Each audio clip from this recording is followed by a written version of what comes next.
കറി ഒന്നും തന്നെ ഇല്ലെങ്കിലും ഈ ഒരു പുട്ടുണ്ടല്ലോ നമുക്ക് എത്ര വേണമെങ്കിലും കഴിക്കാം. അപ്പോൾ ഇന്നത്തെ റെസിപ്പിയാണ് പാൽപുട്ട്. നല്ല ടേസ്റ്റ് ആയിട്ടുള്ളൊരു അടിപൊളി ഐറ്റമാണ്. വീഡിയോ സ്കിപ്പ് ചെയ്യാതെ ഫുള്ള് കാണണം. ഇഷ്ടപ്പെട്ട ചാനലൊന്ന് ലൈക്ക് ചെയ്യുകയും ഷെയർ ചെയ്യുകയും കമൻറ്റ് ചെയ്യുകയും സബ്സ്ക്രൈബ് ചെയ്ത് സപ്പോർട്ട് കൂടെ ചെയ്യണേ. അപ്പോൾ താമസിക്കുന്നില്ല, നേരെ വീഡിയോയിലേക്ക് തന്നെ പോവാം.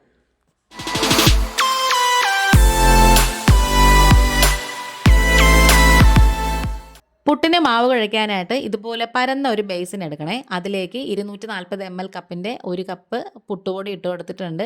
കുറച്ച് ഉപ്പും കൂടി ചേർത്ത് കൊടുക്കാം. എന്നിട്ട് അതൊന്ന് ജസ്റ്റ് ഒന്ന് മിക്സ് ചെയ്തെടുക്കണം. അതിന് ശേഷമാണ് കേട്ടോ നമുക്ക് വെള്ളം ഒഴിച്ച് കൊടുക്കേണ്ടത്. പുട്ടുപൊടി നമുക്ക് ഏത് വേണമെങ്കിലും എടുക്കാമേ. എന്നിട്ട് നമുക്ക് 1 കപ്പ് വെള്ളവും കൂടി ഒഴിച്ച് കൊടുക്കാം. എന്നിട്ട് ഒന്നിങ്ങനെ അടച്ച് വെച്ചേക്കണേ. അത് വെള്ളമെല്ലാം കുടിച്ച് നന്നായിട്ടിങ്ങനെ വീർത്ത് വരും.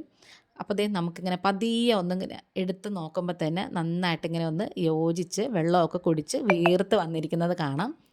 ഓരോ പുട്ടുപൊടിക്കും വെള്ളത്തിൻ്റെ അളവും വ്യത്യാസം കാണും. അപ്പോൾ അത് നിങ്ങൾ ഉപയോഗിക്കുന്നത് ഏത് ബ്രാൻഡാണെന്ന് വെച്ചാൽ അത് നോക്കിയിട്ട് അതുപോലെ എടുത്താൽ മതിയേ. ഇനി ഒന്ന് നന്നായിട്ടിങ്ങനെ മിക്സ് ചെയ്ത് കൊടുക്കണം. പുട്ടിന് മാവ് കുഴയ്ക്കുമ്പോൾ നമ്മളിങ്ങനെ ചപ്പാത്തിക്കൊക്കെ കുഴയ്ക്കുന്ന പോലെ ബലം പിടിച്ച് കുഴയ്ക്കരുത്. ഇനി നമുക്കിതിലേക്ക് 1/4 കപ്പോളം ഗ്രേറ്റ് ചെയ്ത ക്യാരറ്റ് ചേർത്ത് കൊടുക്കാം. എന്നിട്ട് നമുക്ക് 1/4 കപ്പ് പാൽപ്പൊടിയും കൂടി ചേർത്ത് കൊടുക്കാം. പിന്നെ അതുപോലെ തന്നെ ഒരു 2.5 ടേബിൾ സ്പൂണോളം പഞ്ചസാരയും കൂടി ചേർത്ത് കൊടുക്കാം. ഇനി ഇതെല്ലാം കൂടി ചേർത്ത് കൂട്ടിപ്പിടിച്ച് നന്നായിട്ട് ഇങ്ങനെ ഒന്ന് യോജിച്ച് വിരകി മിക്സ് ചെയ്തെടുക്കണം. പാൽപ്പൊടിക്ക് പകരം നിങ്ങൾക്ക് വേണമെങ്കിൽ പാലൊഴിച്ച് വേണമെങ്കിൽ മിക്സ് ചെയ്യാം. ഇനി നമുക്കിതിലേക്ക് ഒരു 3/4 ടേബിൾ സ്പൂണോളം നെയ്യും കൂടി ചേർത്ത് കൊടുക്കാം. കട്ടക്കിരിക്കുന്ന നെയ്യ് എടുക്കാതെ ഇതുപോലെ നല്ലൊരു മെൽറ്റായിട്ടിരിക്കുന്ന നെയ്യ് വേണം എടുക്കാനേ. അപ്പോഴത്തേക്കും നമ്മൾ കുക്കർ വെച്ച് കൊടുത്തിട്ടുണ്ട്. ഞാനിപ്പം ചിരട്ടപ്പുട്ടിൻ്റെ ഇതിൽ വെച്ചിട്ടാണ് ഉണ്ടാക്കുന്നത്. ഇനി ഇതിലേക്ക് നമുക്ക് ഒരു 1/4 കപ്പോളം ചിരകിയ തേങ്ങയും കൂടി ചേർത്ത് കൊടുത്തിട്ട് നന്നായിട്ടിങ്ങനെ ഒന്ന് പരുവപ്പെടുത്തി യോജിച്ച് മിക്സ് ചെയ്ത് കുഴച്ചിങ്ങനെ എടുക്കണം. എന്നിട്ട് മാവ് ഡ്രൈ ആവാതിരിക്കാൻ വേണ്ടി ഇങ്ങനെ തട്ടിപ്പൊത്തിയങ്ങ് ഒരറ്റത്ത് വെച്ച് കൊടുക്കണേ. എന്നിട്ട് നമുക്ക് ഓരോ കുറ്റിക്കും വേണ്ടിയിട്ട് അതിനകത്തു നിന്നാണ് നമ്മളിങ്ങനെ എടുത്ത് ഒന്ന് വിരകിയതിന് ശേഷം വെച്ച് കൊടുക്കുന്നത്.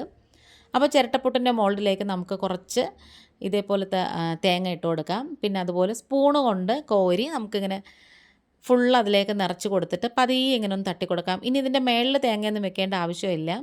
എന്നിട്ട് നമുക്ക് പെട്ടെന്ന് തന്നെ സ്റ്റീം ചെയ്തെടുക്കാം. ഇതിൻ്റെ കൂടെ കഴിക്കാൻ പഴവും ഒന്നും വേണ്ട, നല്ല ടേസ്റ്റാണ് കേട്ടോ. 2 മിനിറ്റ് ആവി കയറുമ്പോഴത്തേക്കും പുട്ട് നല്ല കിടിലായിട്ട് റെഡിയായിട്ട് വന്നിട്ടുണ്ട്.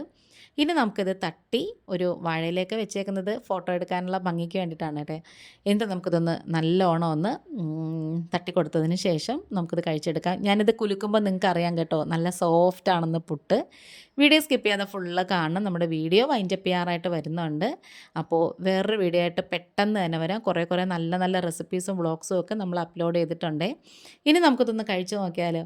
അങ്ങനത്തെ നമ്മളിത് പഞ്ഞി പോലത്തെ പാൽപുട്ട് നമ്മൾ കഴിക്കുവാണ്. ഒരു കറിയും പഴവും പപ്പടവും ഒന്നുമില്ല കേട്ടോ. ഇന്നിപ്പോൾ ഇത്രയേ ഉള്ളൂ. വീണ്ടും വരാം. Thanks for watching.